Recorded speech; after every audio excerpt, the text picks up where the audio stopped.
IPL auction చరిత్రలో ఇప్పటివరకు the most expensive ప్లేయర్ను కొన్న team Lucknow super Giants team. వాళ్ళైతే మొన్న జరిగిన మెగా ఆక్షన్లో మన టీమిండియా సూపర్ స్టార్ అనే రిషబ్ పంత్ను 27 కోట్ల రూపాయలు పెట్టుకున్నారు. సో ఇప్పటివరకు ఐపీఎల్ ఆక్షన్ చరిత్రలో ఏ ప్లేయర్కి కూడా ఇంత పెద్ద ప్రైస్ రాలేదు. మెయిన్లీ మనం చివరిలో లక్నో టీం పంత్కు డబ్బులు పెంచిన తీరు గురించి ఆల్రెడీ డిస్కస్ చేసుకున్నాం. ఆ టీం ఓనర్ సంజీవ్ గోయంకా కొంతవరకు ఈగోతో వెళ్ళారని చెప్పి. సో ఈ పిక్ తర్వాత అయితే ఎల్ఎస్జీ ఆక్షన్ చాలా ఫ్లాట్గా కనిపించింది.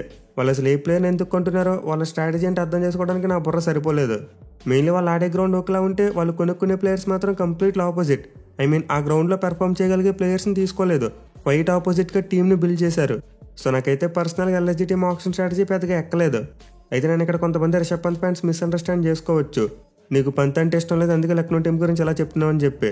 బట్ యాక్చువల్లీ అలాంటిది ఏమీ లేదు, నాకు పంత్ అంటే ఇష్టమే. ఇన్ఫ్యాక్ట్ నేను చాలాసార్లు చెప్పాను, నాకు ఐపీఎల్ ఒక ఎంటర్టైన్మెంట్ మాత్రమే. మంచిగా ఆడితే బాగా ఆడారని చెప్పి పొగుడుతాను, లేకుంటే సరిగ్గా ఆడకపోతే బాగా ఆడలేదని చెప్పి వ్యంగ్యంగా మాట్లాడతాను. సో నేనైతే ఐపీఎల్ విషయంలో ఎలాంటి ఎమోషన్స్ పెట్టను. ఏ టీం గెలిచినా ఏ టీం ఓడిపోయినా నాకు పోయేది ఏమీ లేదు, జస్ట్ ఎంటర్టైన్మెంట్ మాత్రమే.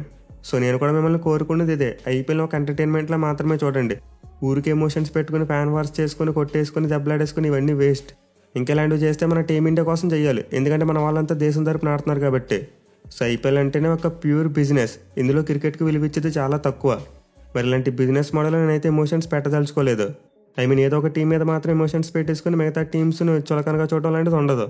సో ఎవరైనా బాగా ఆడితే ఎంజాయ్ చేస్తూ చూస్తాం, బాగా ఆడకపోతే సరే నెక్స్ట్ టైం అనుకుంటాం.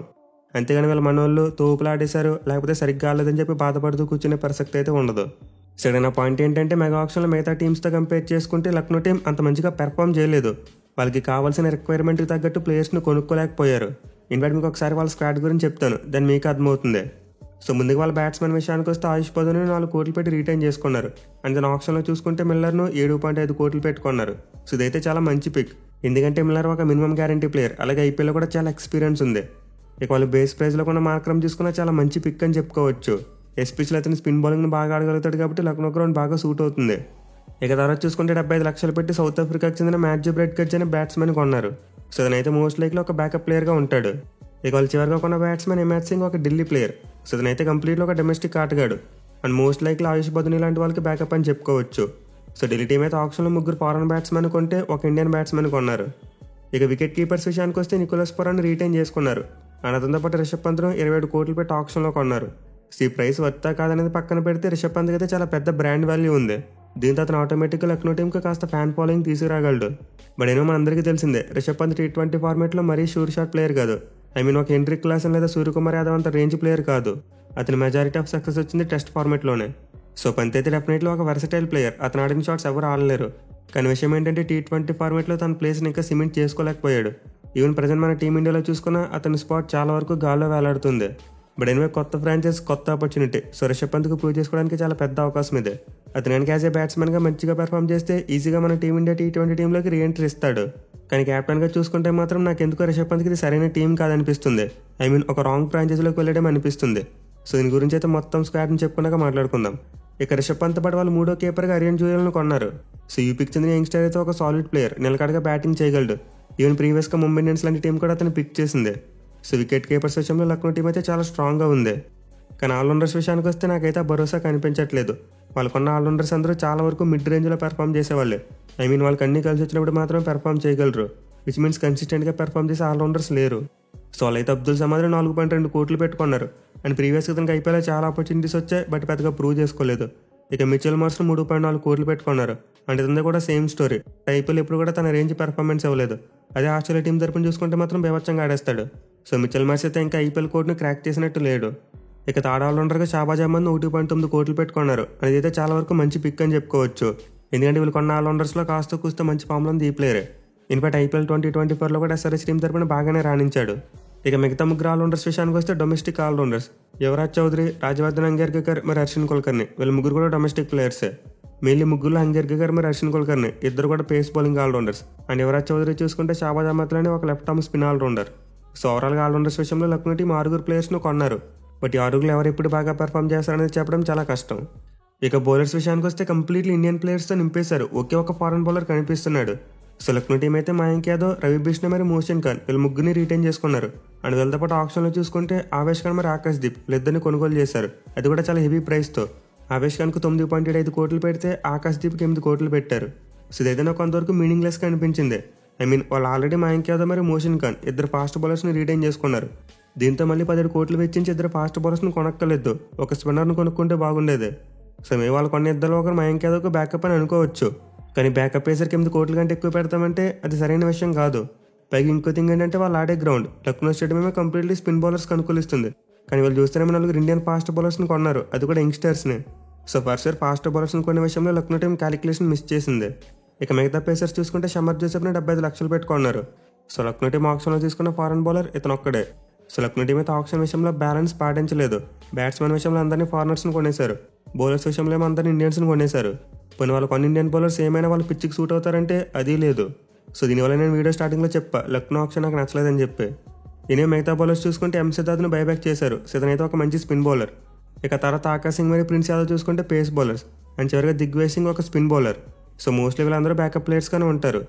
మోషన్ ఖాన్కి బ్యాకప్గా ఆకాశ్ సింగ్ ఉంటాడు, అండ్ ప్రిన్స్ యాదవ్ చూసుకుంటే ఆవేష్ ఖాన్ మరి ఆకాశ్ దీప్ లాంటి వాళ్ళకి బ్యాకప్గా ఉంటాడు. ఇక దిగ్విజయ్ సింగ్ రవి బిష్ణుకి బ్యాకప్ అని చెప్పుకోవచ్చు. సో ఓవరాల్గా లక్నో టీమ్ స్క్వాడ్ అయితే ఇదే. అండ్ ఈ స్క్వాడ్ చూడగానే మీకు ఒకటి అర్థమైపోతుంది, అదేంటంటే వీళ్ళు ప్లేయర్స్ని కొనే విషయంలో ప్రాపర్గా ప్లాన్ చేసుకుని రాలేదు. ఏదో మార్కెట్కి వచ్చాం, మాకు కనిపించినవి కొందాం, నచ్చినవి తీసుకుందాం అన్నట్టు ఉంది. మేలు ముందు చెప్పినట్టు వాళ్ళ స్క్వాడ్లో చూసుకుంటే ఫారెన్ ప్లేయర్స్ అందరూ ఆల్మోస్ట్ బ్యాటింగ్ ఆడేవాళ్ళే. షమర్ జోసెఫ్తో వాడు మిచెల్ మార్ష్ మాత్రమే కాస్త బౌలింగ్ చేస్తాడు, అండ్ అఫ్కోర్స్ మార్కరం కూడా బౌలింగ్ చేయగలడు. బట్ స్టిల్ జెన్యూన్ బౌలర్ చూసుకుంటే ఒక్కడ మాత్రమే ఉన్నాడు. ఎట్ ది సేమ్ టైం వాళ్ళ బౌలింగ్ చూసుకుంటే కంప్లీట్లీ ఇండియన్స్ మీద డిపెండ్ అవ్వాలి. పేసర్స్ చూసుకున్నా స్పిన్నర్స్ చూసుకున్నా అందరూ కూడా ఇండియన్సే ఉన్నారు. పోయిన ఇండియన్స్ ఏమైనా ఎక్స్పీరియన్స్ ఉన్న ప్లేయర్స్ అంటే అలాంటిది లేదు. ఆల్మోస్ట్ వాళ్ళు తీసుకున్న బౌలర్స్ అందరూ కూడా ఇన్ఎక్స్పీరియన్స్ బౌలర్సే. ఎవరికి కూడా అంతర్జాతీయ క్రికెట్లో కనీసం 50 మ్యాచ్లు అనే అనుభవం కూడా లేదు. సో ఫస్ట్ లక్నో టీం మ్యాచ్లు గెలవాలంటే ఎక్కువగా వాళ్ళు బ్యాటింగ్ మీద డిపెండ్ అవ్వాలి. ఈ బౌలింగ్తో వాళ్ళు మ్యాచ్లు గెలవడం చాలా కష్టం. పోనీ వాళ్ళు ఇదే డిఫాల్ట్ ప్లాన్తో వచ్చారనుకుంటే వాళ్ళు కొన్న ప్లేయర్స్ చూసుకుంటే కంప్లీట్లీ ఆపోజిట్. వాళ్ళు ఆడే గ్రౌండ్కి సూట్ అయ్యే ప్లేయర్స్ చాలా తక్కువ మంది కనిపిస్తున్నారు. సో మీరు ఫారెన్ ప్లేయర్స్లో మిచెల్ మార్ష్ చూసుకున్నా, డేవిడ్ మిల్లర్ చూసుకున్నా, అలాగే నికోలస్ పురాన్ చూసుకున్నా, వీళ్ళెవరు కూడా లక్నో వికెట్ మీద అంత కంఫర్టబుల్గా పవర్ హిట్టింగ్ చేయలేరు. ఈవెన్ రిషబ్ పంత్ కూడా కొంతవరకు స్ట్రగుల్ అయ్యే అవకాశాలు ఉంటాయి. అలాగే ప్రజెంట్ మార్క్రమ్ చూసుకున్న వర్స్ట్ ఫామ్లో ఉన్నాడు. ఈ ఆడితే T20లో అసలు మెరుగైన పెర్ఫార్మెన్స్ లేదు అతనికి. అదే వాళ్ళు ఇదే టీంతో బెంగళూరు చిన్నస్వామి స్టేడియంలోనో లేకపోతే వాంకడే స్టేడియంలో ఆడితే పరిస్థితులు వేరేలా ఉంటాయి. ఎందుకంటే పిచ్చెస్ బ్యాటింగ్కి బాగా అనుకూలిస్తాయి. ఈవెన్ బౌలింగ్లో కూడా సేమ్ స్టోరీ, పొలోమని పేస్ బౌలర్స్ని తీసేసుకున్నారు. బట్ స్పిన్నర్స్ చూసుకుంటే బిష్ణు తప్పితే ఆ రేంజ్ స్పిన్నర్స్ ఎవరూ లేరు. సో మీరు ప్రీవియస్గా లక్నో లాంటి స్లో వికెట్ మీద 3 స్పిన్నర్స్తో వెళ్ళారు, కానీ ఇప్పుడు చూసుకుంటే వాళ్ళు ప్లేయింగ్ గ్రౌండ్లో కేవలం ఒక్క జెన్యూన్ స్పిన్నర్ని మాత్రమే ఆడించగలరు అనే స్టేజ్కి వచ్చేసారు. సో డెఫినెట్లీ లక్నో ఫ్రాంచైజ్ అయితే ఈ టీంతో లక్నో స్టేడియంలో గెంటి రావడం చాలా కష్టం. పైగా మోస్ట్ ఇంపార్టెంట్ థింగ్, రిషబ్ పంత్ని క్యాప్టెన్గా పెడతారు, విచ్ మీన్స్ మీ క్యాప్టెన్కి కూడా అంత ఎక్స్పీరియన్స్ ఉండదు. బట్ అఫ్కోర్స్ లీడర్షిప్ గ్రూప్లో వాళ్ళకి ఇంకా ఆప్షన్స్ ఉన్నాయి. మార్క్రమ్, మిచెల్ మార్ష్ మరియు పురాన్ వీళ్ళు తమ నేషనల్ టీమ్స్కి క్యాప్టెన్సీ చేసిన వాళ్ళే. బట్ గ్రౌండ్లో రిషబ్ పంత్ని గట్టిగా సపోర్ట్ చేసే ఒక ఎక్స్పీరియన్స్ ఇండియన్ ప్లేయర్ని చూపించండి. అదే గతంలో ఢిల్లీ టీం తరపున ఆడినప్పుడు చూసుకుంటే అక్షర్ పటేల్ ఉండేవాడు, కుల్దీప్ యాదవ్ ఉండేవాడు, ఈవెన్ ఇషాంత్ శర్మ లాంటి ఒక ఎక్స్పీరియన్స్ ఉన్న ప్లేయర్ ఉండేవాడు. కానీ ఇప్పుడు చూసుకుంటే టీంలో రిషబ్ పంత్కి సపోర్ట్ చేసే ఒక బలమైన ఇండియన్ కనిపించట్లేదు. దీనివల్ల నాకు అతను కొంతవరకు రాంగ్ టీంలోకి వెళ్ళడం అనిపిస్తుంది. పైగా లక్నో ఓనర్ చూసుకుంటేనేమో కొంచెం షార్ట్ టెంపర్డ్. సరిగ్గా క్యాప్టెన్సీ చేయకపోతే వాళ్ళ కోచ్కి అలాంటి ప్రాబ్లం లేకపోతే ఈయనకి ప్రాబ్లం వచ్చేస్తుంది ముందు. బట్ కేఎల్ రాహుల్ రిషబ్ పంత్ ఏమి సైలెంట్గా ఉండే పర్సన్ కాదు, ఏదైనా మొహమ్మే చెప్పేస్తాడు. ఇన్ఫాక్ట్ చాలా కుర్రాడ్లో ఉన్నప్పుడు ఆస్ట్రేలియాకి వెళ్ళి ఆస్ట్రేలియా ప్లేయర్స్ని సెలెక్ట్ చేశాడు. అలాంటిది లక్నో ఓనర్ని డీల్ చేయడం పెద్ద కష్టమేమీ కాదు పంత్కే. కానీ విషయం ఏంటంటే అతను ఆన్ ది ఫీల్డ్లో లీడ్ చేసేందుకు ఒక సరైన టీం లేదు. So Rishabh Pant as a క్యాప్టెన్గా బెస్ట్ ఇచ్చినప్పటికీ కొంతవరకు క్లిక్ అవ్వడం కష్టమే. అతను ఎంత బెస్ట్ ఇచ్చినప్పటికీ టీం కండిషన్స్కి తగ్గట్టు లేకపోతే విజయాలు రావు. సో దిస్ ఈజ్ వై నేనైతే రిషబ్ పంత్ కొంతవరకు రాంగ్ ఫ్రాంచైజీలోకి వెళ్ళాడు అనుకుంటున్నా. వాళ్ళ దగ్గర ఉన్న స్క్వాడ్తో ఒక మంచి ప్రాబబుల్ ప్లేయింగ్ లెవెన్ తయారు చేద్దాం. సో ముందుగా ఓపెనర్స్ విషయానికి వస్తే నో బ్రెయినర్, ఆ టీంలో ఓపెనర్స్ కనిపించట్లేదు. దీంతో ఖచ్చితంగా వాళ్ళు కొత్త ఓపెనర్స్ని మ్యానుఫ్యాక్చర్ చేసుకోవాలి. సో ఆబ్వియస్లీ ఏడెన్ మార్క్రమ్కి టాప్ ఆర్డర్ ఆడిన ఎక్స్పీరియన్స్ ఉంది. దీంతో ఒక ఓపెనర్గా అతను వస్తాడు. మరి రెండో ఓపెనర్గా ఎవరు వస్తారు మళ్ళీ క్వశ్చన్ మార్క్. సో నాకైతే ఇక్కడ 2 ఆప్షన్స్ కనిపిస్తున్నాయి. ఫస్ట్ వన్ ఏంటంటే మిచెల్ మార్ష్ని ఓపెనర్గా పంపడం, లేకపోతే రిషబ్ పంత్ని ఓపెనర్గా పంపడం. సో లక్నో టీం అయితే రెండింటిలో ఏదో చెయ్యాలి. ఎందుకంటే పంత్, పురాన్ మరియు మిల్లర్ ముగ్గురు మిడిల్ ఆర్డర్లు ఆడితే ముగ్గురు కూడా లెఫ్ట్ హ్యాండర్స్ అయిపోతారు. పైగా అతను T20 వరల్డ్ కప్లో మన టీమిండియా తరపున 1 డౌన్లో బ్యాటింగ్ చేశాడు. సో అలానే ఇప్పుడు మన టీమిండియా తరపున వికెట్ కీపర్గా ఆడుతున్న సంజు శాంసన్ ఓపెనర్గా ఆడుతున్నాడు. దీంతో మనకి ఫ్యూచర్లో వికెట్ కీపర్ స్పాట్ కోసం కాంపిటీషన్ ఓపెనింగ్ విషయంలో ఉండొచ్చు. సో దీన్ని దృష్టిలో పెట్టుకుని రిషబ్ పంత్ ఓపెనర్గా వస్తే బెటర్. మెయిన్ అతను పవర్ ప్లేలో ఓవర్ ద ఫీల్డ్ ఈజీగా షాట్స్ ఆడడానికి అవకాశం ఉంటుంది. ఇన్ఫాక్ట్ నేనైతే రిషబ్ పంత్ T20 ఫార్మాట్లో ఓపెనర్గా అయితేనే సక్సెస్ అవుతాడు అనుకుంటున్నా. లేదు మిచెల్ మార్ష్ ఆడిస్తామంటే అతను కూడా బాగా ఆడగలడు. ఇన్ఫాక్ట్ మార్క్రమ్, పంత్ మరియు మిచెల్ మార్ష్ వీళ్ళు ముగ్గురు టాప్ ఆర్డర్లో ఉంటారు. సో వీళ్ళు ముగ్గురిని ఎలా రొటేట్ చేసుకుంటారు అనేది వాళ్ళ ఇష్టం. బట్ ఈ ముగ్గురిని టాప్ ఆర్డర్ బయట ఆడించే ప్రయత్నం మాత్రం చేయకూడదు. ఇక మిడిల్ ఆర్డర్ విషయానికి వస్తే నెంబర్ 4లో నికోలస్ పురాన్, నెంబర్ 5లో డేవిడ్ మిల్లర్, నెంబర్ 6లో ఆయుష్ బోధని వీళ్ళు ముగ్గురు ఉంటారు. అండ్ 7లో షాబాజ్ అహ్మద్ ఆడతాడు. సో ఆన్ ది పేపర్ చూసుకుంటే మిడిల్ ఆర్డర్ చాలా స్ట్రాంగ్గా కనిపిస్తుంది. ఇన్ఫాక్ట్ నికోలస్ పురాన్ మరియు మిల్లర్ మధ్య కావాలనుకుంటే బదులుని పంపొచ్చు, ఒక రైట్ హ్యాండ్ ఆప్షన్ కోసం. సో బ్యాటింగ్ విషయంలో లక్నో టీంకి మంచి ఫైర్ పవర్ ఉంది. మిగిలిన టాప్ 5 ప్లేయర్స్ చూసుకుంటే చాలా డేంజరస్ ప్లేయర్స్. మార్క్రమ్ ఇన్నింగ్స్ని యాంకర్ చేయగలిగితే మిగతా వాళ్ళందరూ ఇచ్చి పడేస్తారు. ఇన్ఫాక్ట్ 5గురు ఇద్దరు నిలబడ్డా సరే మ్యాచ్ని ఈజీగా గెలిపించగలరు. కానీ డౌన్ ఆర్డర్ కాస్త ఇన్ఎక్స్పీరియన్స్డ్గా కనిపిస్తుంది. ఇక బౌలింగ్ విషయానికి వస్తే నెంబర్ 8లో ఆకాశ్దీప్, నెంబర్ 9లో మోషన్ ఖాన్, నెంబర్ 10లో రవి బిష్నే అండ్ 11లో మయాంక్ యాదవ్. అండ్ అఫ్కోర్స్ వాళ్ళకి ఆవేష్ ఖాన్ కూడా ఉన్నాడు. సో అతనైతే మేబీ ఇంపాక్ట్ ప్లేయర్గా ఆడొచ్చు. కానీ అలా చేస్తే వాళ్ళ టైల్ చాలా లాంగ్ అయిపోతుంది. నెంబర్ 7 తర్వాత పెద్దగా బ్యాటింగ్ డెప్త్ కనిపించదు. సో మేబీ వాళ్ళు అబ్దుల్ సమాద్ లాంటి వాళ్ళని యూజ్ చేసుకుంటే ప్లస్ అవ్వచ్చు. ఇన్ఫాక్ట్ వీళ్ళిద్దరు కాకుండా ఎక్స్ట్రా స్పిన్నర్ని ఆడించుకోవాలనుకుంటే ఎంసెదాద్ని ఆడించుకోవచ్చు. సో లక్నో టీంకి అయితే ఇంపాక్ట్ ప్లేయర్ విషయంలో చాలా ఆప్షన్స్ కనిపిస్తున్నాయి. వాళ్ళకి బ్యాటింగ్ డెప్త్ ఎక్కువ కావాలనుకుంటే బ్యాట్స్మెన్ ఆడిస్తారు, లేదా ఎక్స్ట్రా పేస్ బౌలర్ కావాలనుకుంటే ఆవేష్ ఖాన్ ఆడిస్తారు. అలా కాకుండా ఎక్స్ట్రా స్పిన్నర్ కావాలనుకుంటే ఎంసెదాద్ని ఆడిస్తారు. కానీ ఓవరాల్గా చూసుకుంటే నాకైతే వాళ్ళ బౌలింగ్ అంత ఎగ్జైటింగ్గా కనిపించట్లేదు. వీళ్ళు వాళ్ళకి ఎక్స్పీరియన్స్ ఉన్న బౌలర్ ఒక్కరు కూడా లేకపోవడం ప్రెజర్ సిచ్యువేషన్లో ఖచ్చితంగా బ్యాక్ ఫుట్ మీద పెడుతుంది. ఇదే యంగ్స్టర్స్ మంచిగా కలిసి కట్టుగా రాణిస్తే వేరే స్టోరీ, వాళ్ళ బౌలింగ్ చాలా బలంగా కూడా మారిపోతుంది. బట్ మనం ప్రజెంట్ ఆన్ ది పేపర్ మాత్రమే చూడగలం కాబట్టి లక్నో టీం అంత స్ట్రాంగ్గా కనిపించట్లేదు. ఈ టీంతో వాళ్ళు ప్లే ఆఫ్స్కి వెళ్ళడం కొంతవరకు కష్టమైన విషయమే. ఎస్పెషల్ వాళ్ళ మెజారిటీ హోప్స్ అన్ని బ్యాట్స్మెన్ మీద ఉంటాయి.